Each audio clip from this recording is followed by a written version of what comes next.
Hi friends, good morning. আমি অনেক দিন পর একটা নতুন ভিডিও নিয়ে চলে এসেছি। তো দেখো না, সকাল থেকে কেমন বৃষ্টি হচ্ছে।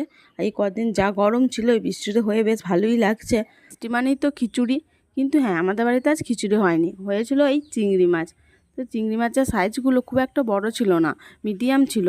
তো খেতে বেশ ভালোই ছিল। তো মা ভালো করে চিংড়ি মাছগুলো বেছে নিচ্ছে। ভাবছো নারকেল গাছ কেন দেখাচ্ছি? হ্যাঁ, ঠিকই ধরেছ, আজ করব চিংড়ি মাছের মালাইকারি। তাই নারকেলটাকে প্রথমে ভালো করে ছাড়িয়ে ভেঙে নিয়েছি। নারকেলটা এতটাই নরম ছিল যে কুঁড়ে দুধ বার করা যাচ্ছিল না। তাই প্রথমে ভাবলাম মিক্সিতে পেস্ট করে নেবো, কিন্তু কপালটা এতটাই খারাপ যে কারেন্ট ছিল না। তাই শেষমেশ সিলেই বাটতে হয়েছে। চালমগজ আর নারকেলটা বেটে নিচ্ছে মা। আমি আদা রসুনটা বেটে দিচ্ছি, আর পেঁয়াজটা কুচিয়ে দিয়ে দেবো। একটু গরম মশলাও বেটে নেবো। নারকেল বাটা, গরম মশলা, আদা রসুন বাটা আর পেঁয়াজ কুচি।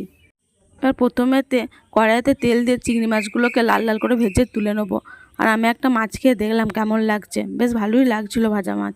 এবার কড়াইতে পেঁয়াজ কুচি দিয়ে দিয়েছি, আর তাতে একটু নুন আর হলুদ দিয়ে দেবো। আর রসুন আর আদা পেস্ট করাটা দিয়ে দিচ্ছি। এবার ভালো করে কষিয়ে নেবো মশলাটা। এরপর একটু লঙ্কার গুঁড়ো, সস আর চিনি দিয়ে দেবো। ঝালটার মিষ্টিটা তোমরা নিজেদের মতন দিয়ে দেবে। এই বেটে রাখা চালমগজ আর নারকেলটা দিয়ে এবার ভালো করে নেড়ে চেড়ে নেবো। মশলাটা ততক্ষণ কষানো হোক। আর ওইদিকে যে বেটে রাখা নারকেল আর চালমগজটা ছিল না, সেটা জল দিয়ে দুধের মতন করে নেবো। দুধটা বার করতে পারেনি তাই। এরপর জল দিয়ে চিংড়ি মাছগুলোকে দিয়ে দিয়েছি। যখন জলটা টেনে টেনে আসবে, তখন ওই নারকেলের দুধটা আমি দিয়ে দেবো। আর নামানোর আগে ঘি আর গরম মশলা দিয়ে নামিয়ে দেবো। তোমাদের এই ভিডিওটা কেমন লাগলো কমেন্টে জানাবে। আর যদি ভালো লাগে তাহলে একটা লাইক করে দেবে। টাটা, আবার দেখা হবে পরের ভিডিওতে।